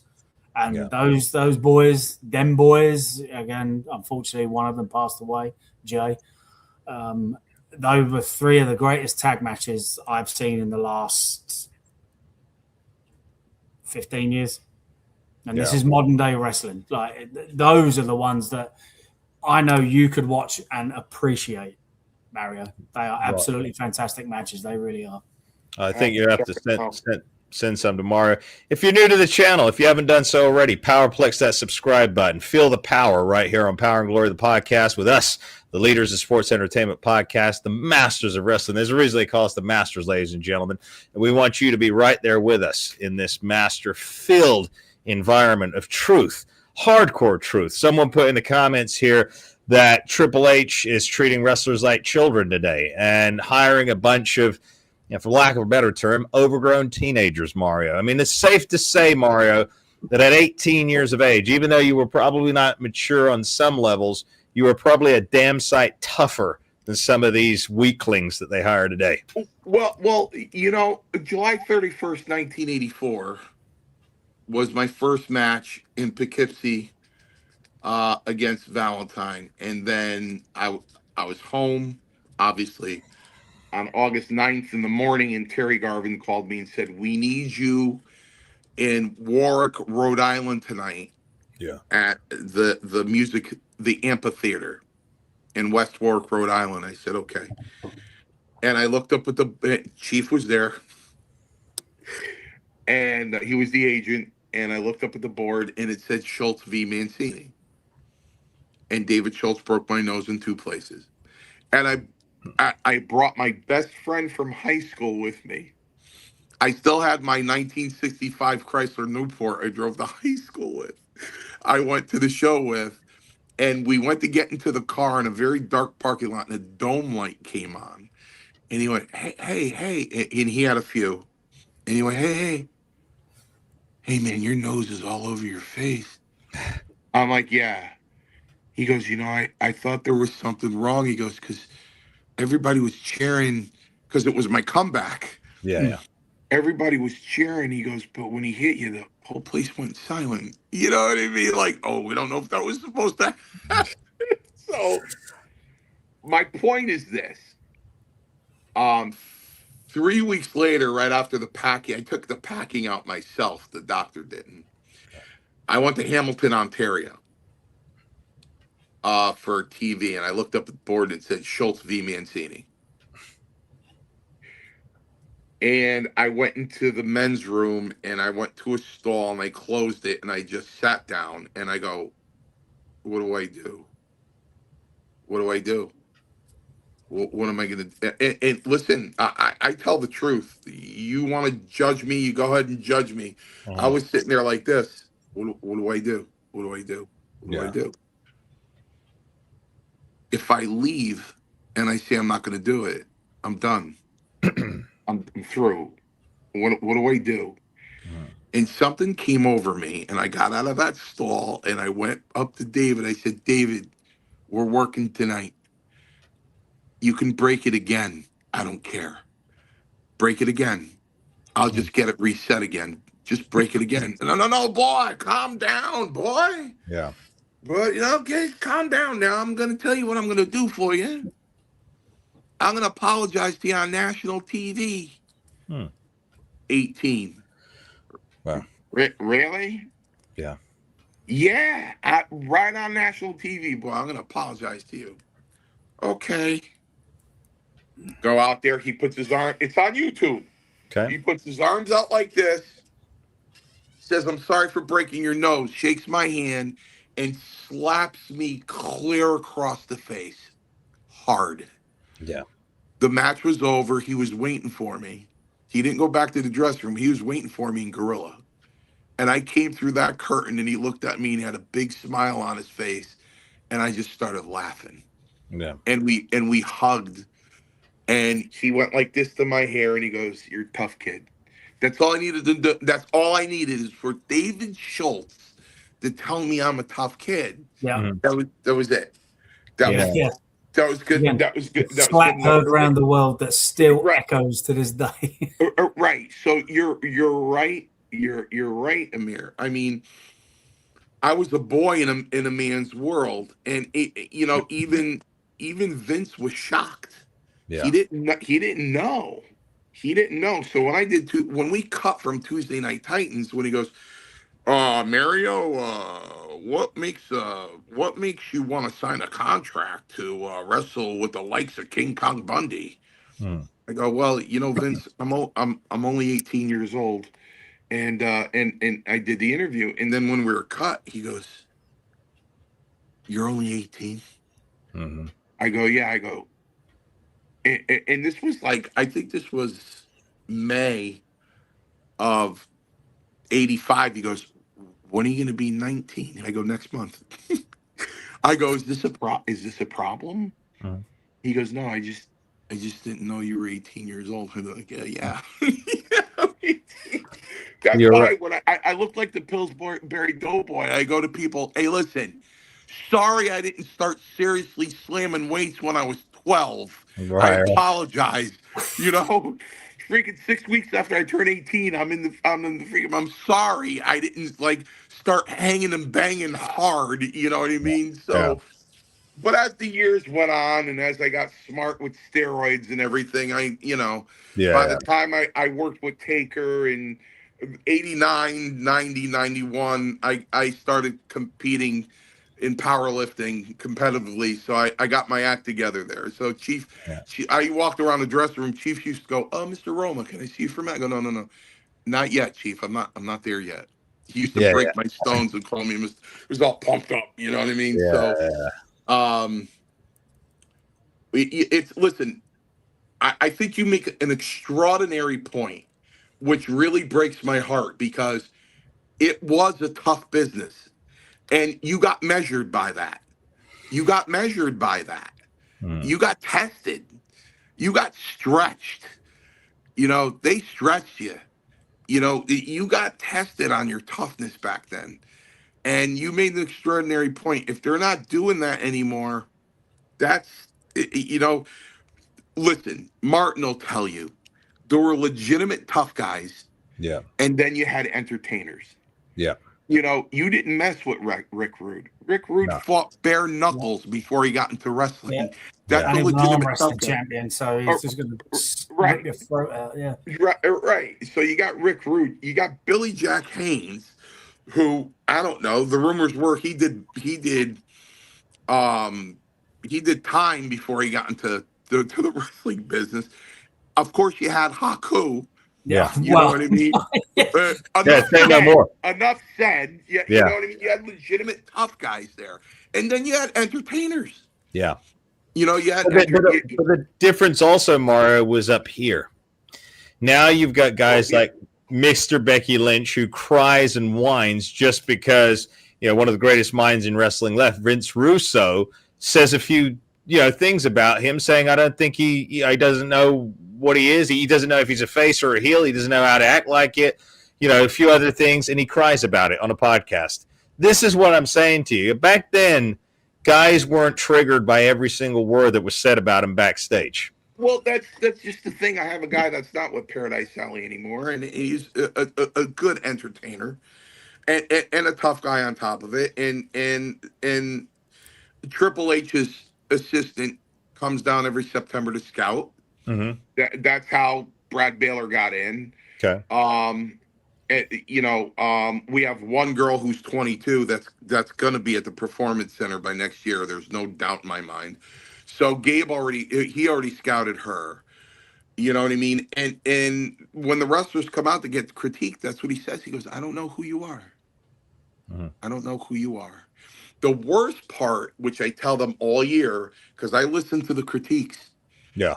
And I said, "Listen, Gabe told you to change your body. Mm-hmm. When he comes back here in September and he sees you in the same shape, don't even waste your money. Keep your $99. He's not even going to consider you because you didn't listen. Mm-hmm. You didn't listen." And I yell at them and say, and especially when they got to do jobs, they're talking to the wrong guy when it comes to doing jobs. Yeah. Oh, you're upset because you got to do a job? Let me tell you something. I 6-man tag teamed against Terry Funk, Dory Funk Jr., and Jimmy Jack Funk. And I took it. And when I took it, they cow-tied my ankles and my wrists. Mm-hmm. They pulled my trunks down and branded my ass. FB for Funk Brothers. Right. I tried to keep my father away from that TV. I did everything I could. I couldn't. He watched that match, and I looked over at him, and his eyes just filled with tears. Yeah. And I went, Dad, it's a work. It's a work. It's a work, Dad. It's a work. He couldn't comprehend that. He just walked away and went like this. And so when anybody complains about doing a job, you're complaining to the wrong guy. So listen, I'm guilty of it too, because when that wrestling school opened in 2014, I was ready to go. Okay, and ready to go when I trained in 1983 was, okay, 15 Beals, 15 hip tosses, 15 in the hard way, then reverse it. You take a 45 bumps at once. So I started teaching. I said, here we go. I started doing it, and they couldn't get up. Get up or get out. Get up. Roma came behind me. Right into my ear, he goes, "You can't teach that way anymore." I go, "What?" He goes, "You can't do that anymore, Mario." I go, "What are you talking about?" He goes, "We won't have one student. You can't do that anymore." Yeah, it's true. But again, that's a pandemic that we're living in right now. Fortunately, there are still some of us out there who do, still understand things. When you talked about not doing a job, I mean, I can understand if somebody's constantly, if that's not their role. But every so often, you got to lose, I mean, but that's the other thing. Are some of these kids just not grown up enough? They're delusional. They believe in their own hype. They believe it's real. It's not. So again, you're doing a performance. Am I wrong or am I right, Martin? It's a performance. Sometimes you're the winner, sometimes you're the loser. It's as simple as that. Paul Roma, nobody wins and nobody loses. You're not the heavyweight champion. You didn't win that belt. It was given to you. Yeah. It was given to you. Yeah. It's a work. That belt is a prop. Yeah. It's a prop. Yeah. They can't get it through their heads. They can't. You know what I say? What? To new champions in my company, I go up and put my arm around them the end of the night when they got the belt. And you don't do this, do you, Mario? Like Uncle Paul? You don't. No, I put my arm around them and I go, listen, it's a beautiful belt. Oh, Mario, that's a beautiful belt. I go, yeah. Sooner or later, you're gonna have to give it back. I go, I don't want any white stains on it or anything. I know you're going to sleep with it tonight. So, just make sure when you go off, the belt's away from it. Because I don't know if I can get that out of leather. So make sure you You don't do that to the belt, okay? But yeah, come on, you know what I mean? Listen, when that company started off, Roma was the heavyweight champion. Myself and Big Steve, 6'6", 438 pounds at the time. We were tag team champions. Well, guess who took the heat all the time and got the hot tag and just came in and went like this? Yeah. Yeah. Him. Yeah. So now, at the time, I'm 48 years old in 2014, and we had them for like 6 months. Mm-hmm. And I went up to the Battle Brothers. I said, "You're getting these belts tonight." Mm-hmm. And Steve goes, "Well, what do you mean?" I go, "I don't want these things anymore." I go, I can't walk. I'm Right. taking a beating. I go, "I don't want these things anymore." I set up the whole psychology. It was made the referee heel. Martin, one of these, right? They go, I go to get a 2 count on them, and the ref goes. But when they go to do a false finish on me, he goes. Yeah. And I get up and complain to the ref, and they ended up getting it. You know, Yeah. and it made a whole storyline. And we trained the referee a little bit, and because the fans are waiting to see a rematch for us to take the belts back, but we made it a 6-man tag team match, so that wasn't going to happen. So, you know, I didn't want those those things didn't mean anything to me. Right. Yeah. Listen, I in was gonna pro say, wrestling, technically, at the when highest. I became NXT Tag Team Champion, I made less money than when I was on the road on And Mark, I 205. can't believe you just said that, because the point when you get up to that level to have a belt is the money, not the belt. Right. And he just stole my thunder. I'm Yep. sorry, my bad. Exactly. I I can't believe always that. tell people that, and they look at me and they're like, "Wait, what?" And I'm like, "Yeah, That doesn't I make made sense. less." That doesn't make sense. I don't know, That doesn't man. make sense at all. That doesn't make sense at all. Doesn't make sense at all. It's crazy. One other thing, obviously, we're going to keep promoting JCW, Mario. So Vince Russo is running JCW now. I see a lot of comments came in earlier about it. They do their shows on Thursdays on YouTube, so you can check it out. It's more of a sports entertainment show, Mario. It's a throwback. There are characters in that, and Vince Russo just got on board. He's been building the company. Maybe Jim Cornette come in and help him. No. Oh, no, they don't. Mario, you know the history between the two of them. No, absolutely not. I was going to say Jim Cornette does not, he's very opinionated right there. Yeah, Jim Cornette is falling apart a little bit. I don't know why he's so angry. He's very, and I love him. I met him once. We had a long walk in that hotel, believe it or not. It was a long walk, and I walked with him every step, and I just loved him. He was a funny guy. I just loved him, and I love that he's a wrestling historian. I'm a wrestling historian. You know, when I started watching wrestling, I was watching Stan Stasiak, Stan Hansen, Big Cat Ernie Ladd, the Mighty Igor, Haystacks Calhoun, Andre. I was watching Strongbow, and I was watching the fat Ivan Putski.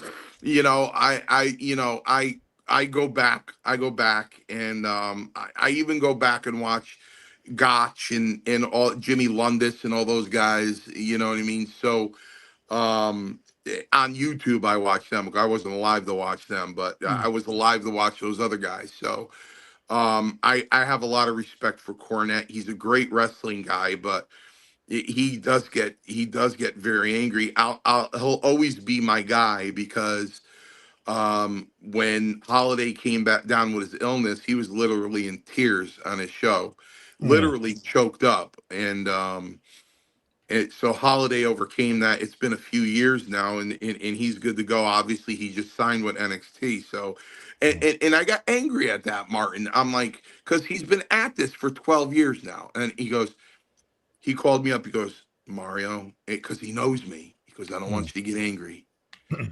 He goes, "Mario, don't pop my bubble." I'm like, what? I got signed at NXT. I go, "What?" He goes, "Listen, I got my foot in the door. I go, "You should be up with the main roster. You should be up with the main roster, not NXT. You should be up there in the main roster." He goes, "Look, I knew you would be like this." He goes, "But please be happy for me." and I just changed my tune, and I was happy for the kid. And I mean, it all came out as well. So they tried to.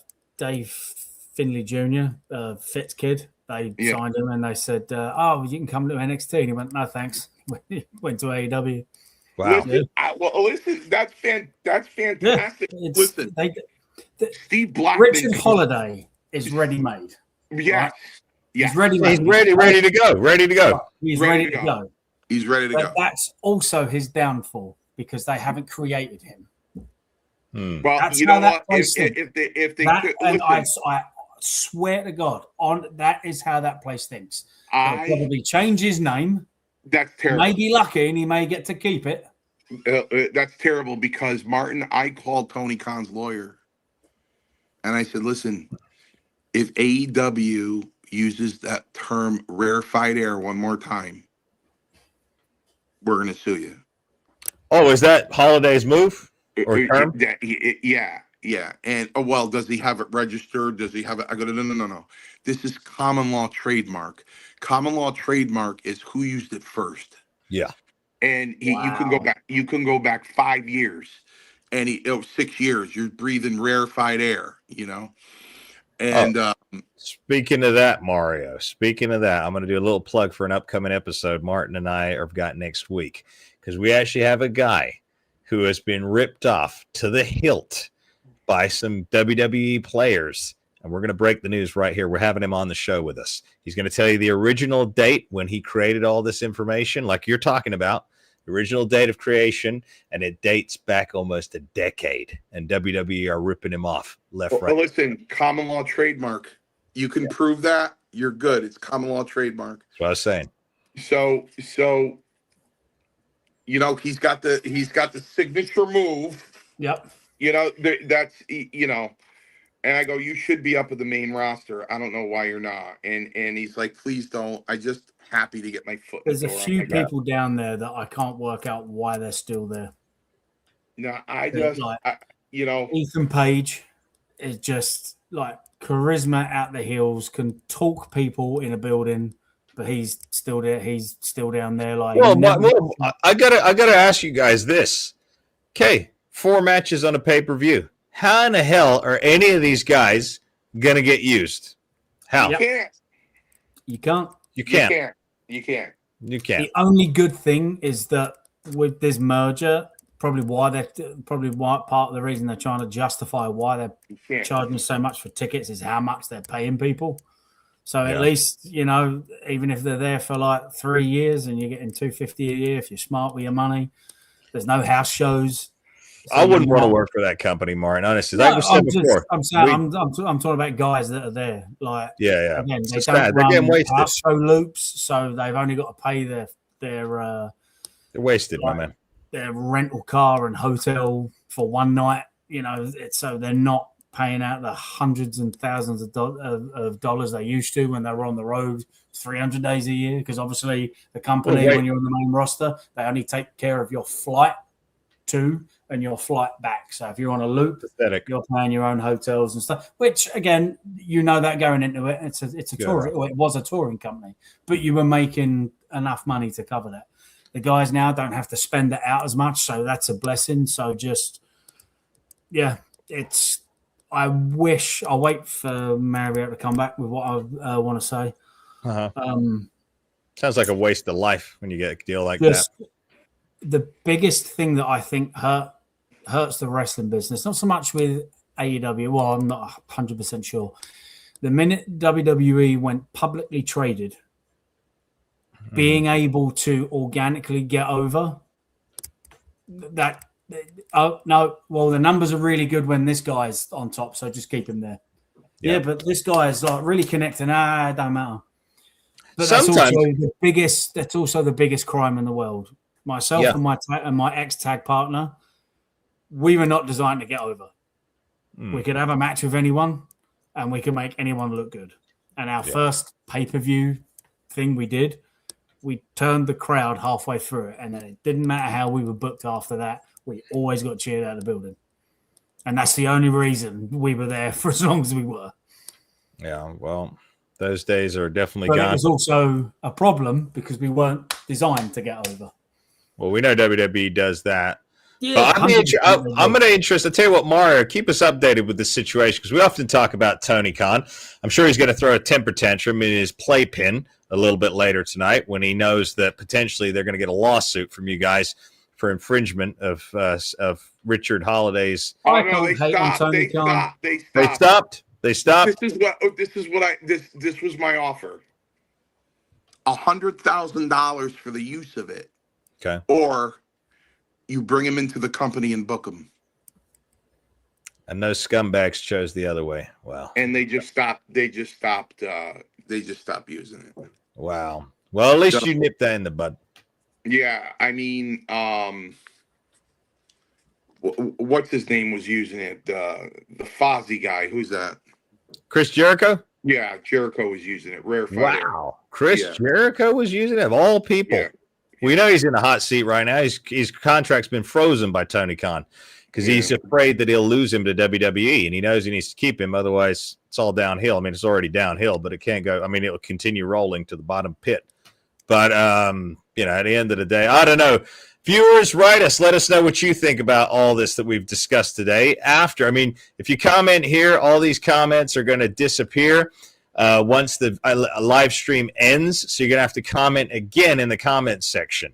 So make sure you do that. If you're new to the channel, if you haven't done so already, don't be a coward. Hit that subscribe button. It is free. Hit the likes. Hype the video. Help us get into that algorithm. Remember, the algorithm is not working for anybody. We need to generate it to work for us. So we need you to like the video. We need you to share the video. We need you to tell your friends and family, hey, blast us out on other podcasts. Talk about us in other podcasts. When you comment on another podcast, drop our name in there too. You know what I mean? We're creating a movement here, ladies and gentlemen. You're part of the masters of professional wrestling right here. Mario, any closing statements from you for this episode? Listen, it's been a while. I wanted to get back on. I contacted you. I'd like to get Power and Glory up and running again. We are pre-records. Yep. As I said to you, Amir, I mean, I'm getting a lot of inquiries. Hey, where's the podcast? Hey, where's the podcast? Hey, where's the podcast? That's fantastic. Well, I had a guy take the name of the podcast down. I was getting my oil changed. And this guy walked in. He was like 6'7". Yeah. And anytime I see somebody like that, I just blurt out. I go, if I had that, I would have been a millionaire. Yeah. Yeah. If I had that, I would have been a millionaire. You're about an inch shorter than you and I, Martin. And he just starts, he just starts talking, and we just started talking, and I told him what I did and everything, and he was a huge, huge wrestling fan. Yeah. And, he wanted to know about Brett getting screwed and all that stuff and all that happy stuff. And we just had, and he's like, look, what's your podcast, man? I'll put it down right now. You know what I mean? So we really got to get back to it. And, we will, like I said, we will, Mario. To get your oil changed, and that's being pulled up. Yeah. I mean, I want to. We will get back to it. So we're going to be doing. Sorry, go ahead, Mario. I have some other gripes too. I want to get to. Somebody tried to tank me up and send me an interview that was done a year ago by this individual that actually used to train people. And when they used to come to us and told me that he trained them, I always talked very fondly of the guy. If you notice, I really don't talk about, you know what I mean? Unless somebody attacks me, or or that BS I went through with The Undertaker. Yeah. Upset me. I really don't. I'm not one of those guys that come out and go this one, that one, that, you know what I mean? I don't care. But he was doing this interview on a worthless podcast, and he was talking about Roma a little bit, and he goes, and Mancini, he was a good hand. He was a good hand. He was a good hand. No athlete, but I'm like, I mean, if you have no athleticism, you can't do this business. Right. Yeah, pretty much. You can't do this business at all. I'm going, listen, I was an amateur wrestler, I was a baseball player, football player, and professional wrestler. Okay. All right. I don't have, I wasn't an athlete. Okay. And I'm like, dude, all I ever did when anybody dropped your name to me is put you over. You know what I mean? That's all I would do is put the guy over. You know what I mean? And that's what you do to most people that you have to do with most people. You know what I mean? It's like even when Hogan died, all the news outlets in Connecticut got a hold of me because they called Roma first. Mm. Roma said, "I have nothing to say."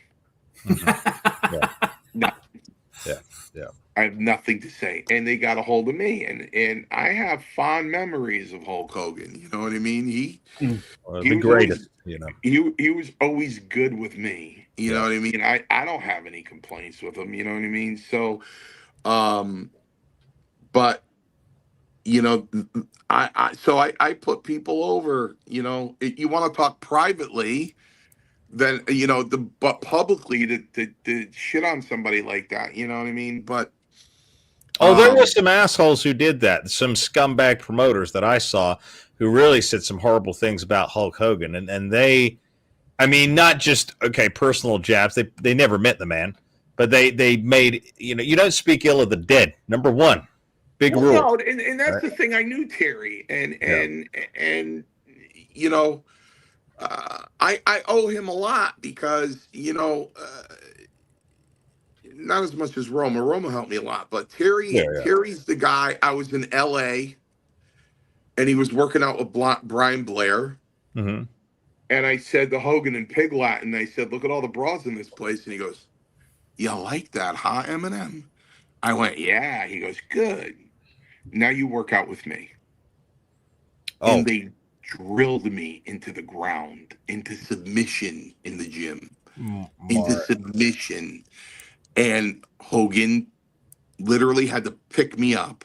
Right. And he put his arm around me and walked away from Blair. And he goes, "When you come in here, it's not playtime. It's business."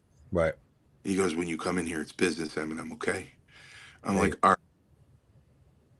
So he was, he always gave me encouragement, he gave me encouragement. So, did he talk enough to give me a push? Hell no. I gotta drop another bombshell here outside of the wrestling world, but it does affect it before we get to you, Martin, as we close out. Netflix made an announcement today, okay? That old Benny Affleck, the man himself, the former Hollywood star, as I like to call him, Ben Affleck invented an AI program, Mario, about 3 years ago. And Netflix just acquired it.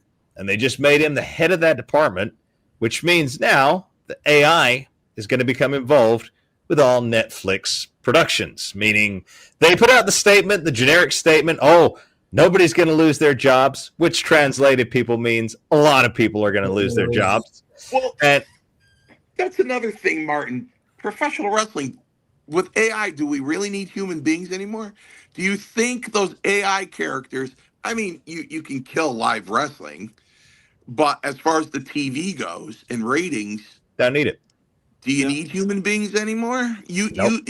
You can create two Incredible Hulks to go at it, right? Well, you see where I'm going with this, Mario? Okay. So you price the fans out of the tickets. Don't need ticket sales anymore. Netflix just acquired this new program done by Benny Affleck, the man who's obviously he's looked out for himself his whole career. You can see that going back to Good Will Hunting. So now he gets involved. They're going to start using it for shows. Well, Martin, doesn't Netflix pretty much own a portion of WWE? So now what's to stop them from using this AI program to produce Raw? Didn't WWE hire some guy who's like a whiz with... I'm sure they hired someone who was working on AI for creative storytelling. I rest my case, my man. I rest my case. Tell you what, Mario, you and I covered this a few months ago with an AI program. Guess what? No travel, no injuries, no scandals. Clean sweep, cash, profit. That's it. That's it. 100%. No paydays. No paydays, no contracts. 100% profit. Yeah. Characters that never age, Mario. They never need to get on the gas and they never need to come off. No. So, I mean, hey, I'm just saying, hey, students, we may be developing that program right here, so we may actually be the ones to launch it. But anyway, just saying. But again, very sad state. I think you'll always need human beings. I think live attractions will always go. Pro wrestlers, they need to be live. Fans need to be able to meet people, at least for the next 2 generations. After that, I don't know, probably not. But at this point, we're just here to try and keep wrestling alive in some form or fashion here and to spearhead it in the future. Martin, have you got any closing statements? We got 2 hours. You got any closing statements for us? Sir, it has been an absolute pleasure to talk to you and listen to you, and just it's amazing to know that there are still genuine pro wrestlers out there. So this has been an absolute pleasure. It's been my pleasure meeting you, Martin. I really, I listen. Anybody who walks through in that ring and can accomplish what you accomplished and risk, we all take the risk. You get my respect all day long. So it was a pleasure. Thank you so much, sir. I really appreciate that. Yeah, it's a pleasure having you here. Of course, too, you'll be back together in future episodes. Ladies and gentlemen, if you haven't already, Powerplex that subscribe button. Mari and I, hopefully with Paul, we'll do some pre-records for Power and Glory. They'll be up next week. Martin and I have got some pre-recorded Master Fix episodes coming out, so make sure you tune into those. I think we got another one coming out tomorrow. I got some more Masterclass. We got some Ultimate Truth podcasts. We got a bunch for you. That's why we are the Masters of Wrestling, and that's why we need you to hit that like button, subscribe, hype the video, and again, join to become part of the channel member for just $4.99 a month. But until next time, from all of us here on Power and Glory, the podcast, I want to say God bless each and every one of you in the name of Jesus Christ, Yeshua, and we'll see you on the next one. Take care. Students, your time has come. I have decided that it's time to share some of my knowledge with you. That's right. Do you want to become a true, legendary professional wrestling character? Do you want to learn how to project your voice, to enunciate, to come up with the greatest promos that you possibly could? Then you need to join me each and every week for just $50. I am hosting a masterclass on Zoom. That's right. You don't have to travel. You can do it from the comfort of your own home. I will teach you how to become the greatest character you can be. I will help you discover who you truly are. I will help you with taglines, promos, etc., etc. Join me for just $50 a week in a masterclass of wrestling character development. There's a reason they call us the Masters of Wrestling.